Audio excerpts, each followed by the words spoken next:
If you look at any iconic producer, one of the common traits they have, massive levels of energy, born of inspiration. And so I want to drop into, I'm going to jam in this mastery session and just brainstorm a little with you on some of the best ideas I know of to stay inspired, because you're a crafts person. You want to produce exponential results. You want to wow all witnesses. You want to really be the leader in your field. And it all starts with being inspired. I mean, I used to be a litigation lawyer. I used to think the idea of inspiration was very soft. It was all about hard tactics, strategy, execution. And yet if you look at Elon Musk and you look at Nelson Mandela, you look at Jeff Bezos, you look at Pablo Picasso, you look at any game changer, legendary performer, what they did was because they were inspired. I mean, if you look at Elon Musk right now with SpaceX, that's coming from inspiration. If you look at the work of Da Vinci, he was inspired. You look at Thomas Edison, inspiration. If you look at a lot of these startups, these are women and men doing what they want to do because they are fueled by this intense purpose. But at the foundation, the purpose is inspiration. And so inspiration is not sort of important. Inspiration is fundamentally important. And so I encourage you to protect your inspiration.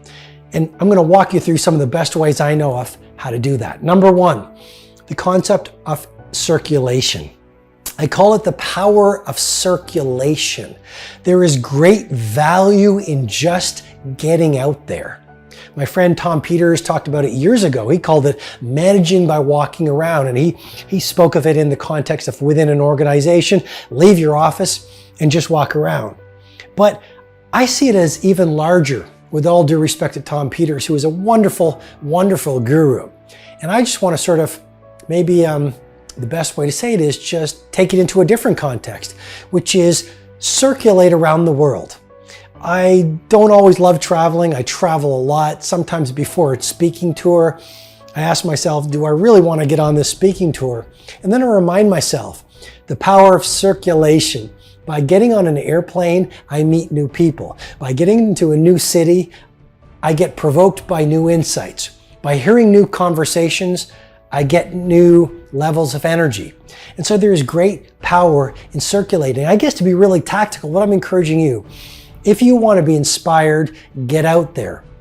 I had a conversation just the other day with an Uber driver.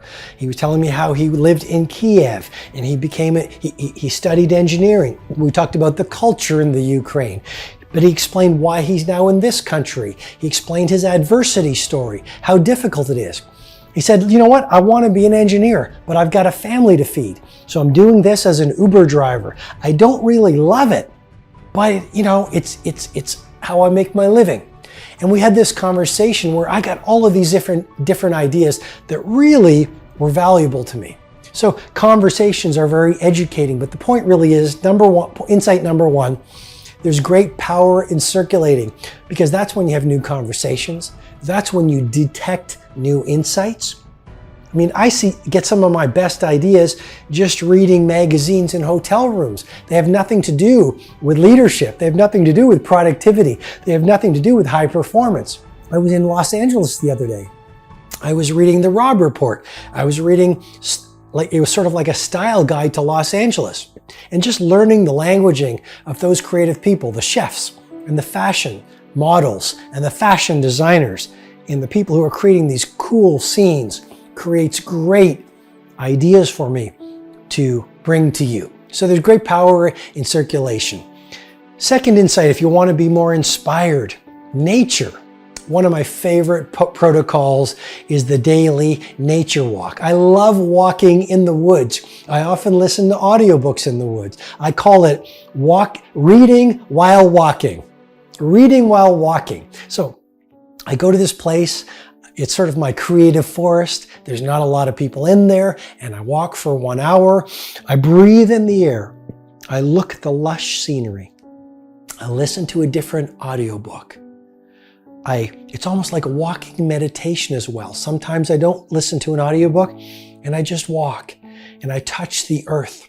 It's almost like I'm thanking the earth, connecting with the soil. Yes, I'm wearing shoes, I don't want to get too esoteric here, but there's a lot of really good research saying if you want to boost your immune system, you want to boost your happiness, you want to release serotonin and dopamine, you want to release the fear hormone called cortisol, walk in nature. So while I'm walking, I sort of challenged myself to come up with 50 things I'm grateful for. And again, I verbalize those because it's only me and the squirrels in the it's only me and the squirrels in the woods. And so I say, I'm grateful for my family. I'm grateful for my health.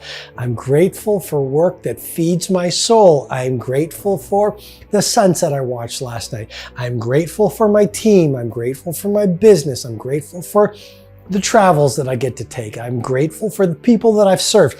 And literally while I'm walking, I say out loud, I am grateful for. I hope it doesn't sound strange for you because it's an incredible protocol to install. I get inspired by my nightly sunset ritual. I do it most nights, especially when the weather is good. And what I do is I sit outside and I watch the sunset.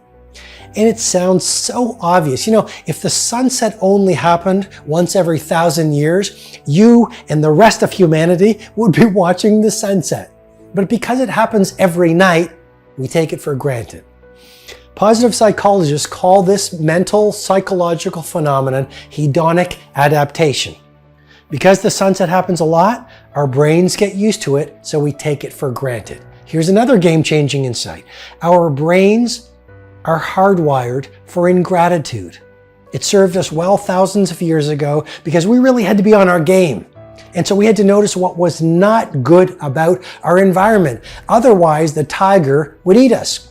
Now here we are, living in the modern age, and we still have an implicit bias within our brains for negativity. And so what I'm suggesting to you is watch the sunset, because if you don't, you will miss it.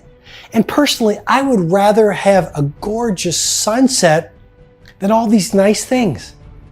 I would rather have a conversation with my children over a 3-hour meal than all the money in the world. I would rather sit with my team and build a product that serves millions of people than have all the fame and fortune. I would rather go for a walk in the woods, or, I love mountain biking. I would rather mountain bike and connect with nature and have a ride that opens my heart than all the worldly wins in the world. Because, I've had a lot of those things. I've had a lot of external success. I've experienced a lot of those toys. I've stayed at beautiful places. I've met the rich and the famous. And here's what I'd like to offer to you on this mastery session about staying inspired. What inspires me are the most simple pleasures. The sunset ritual is just one of them. A few final things. If you want to be inspired, connect with your loved ones. When my father turned 75, we had an amazing family dinner. And this is a man of great wisdom who I adore and respect tremendously, along with my mother. And when my dad turned 75, I said, Dad, what is the single most important thing in life? He looked at me, smiled, replied in one word: family. And if family is the most important thing as you get older and wiser, why not have the wisdom to make it the most important thing now? Those conversations with your family will inspire you. And with my family, I try to become what I call a perfect moment creator. I had a conversation with someone the other day, and he was getting ready for a trip, and I said, this is one of the mindsets that's important to me. I try to see myself with my family as a perfect moment creator. So every time we do a trip, I go the extra mile to set up these experiences that are unforgettable. And again, I'm a lot about research. There's a lot of good research that says what's most important to your family are experiences versus things. What's most important to our happiness, according to research, are not things, but experiences. And so he went on a trip, and then he said to me, that one insight allowed me to go the extra mile. We did these things we never would have done, and it was one of the best trips we've ever had. So be a perfect moment creator with your family.